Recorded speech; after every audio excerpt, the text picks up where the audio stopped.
ভাবছেন? হ্যাঁ, নমস্কার। ১ম কথা আমি দর্শকদের সবাইকে অভিনন্দন জানাচ্ছি আজকের দিনটায়। আ খুব বড় আ ঘটনা ঘটেছিল আজকের দিনে। তো আমি সবাইকে অভিনন্দন জানাচ্ছি। আচ্ছা, ২য় কথা আমি নিজে আ আমার প্রত্যক্ষ অভিজ্ঞতা আছে আ বাংলাদেশের আ ব্যাপারে। আমি নিজে বাংলাদেশী নই। আমি ভারতীয়। জন্মেছি, বড় হয়েছি পশ্চিমবঙ্গে। আমি বর্তমানে দিল্লিতে থাকি।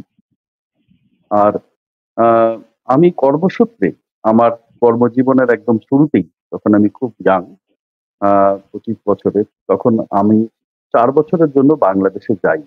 একটা প্রজেক্টের কাজ এবং ২ টো প্রজেক্টের কাজে।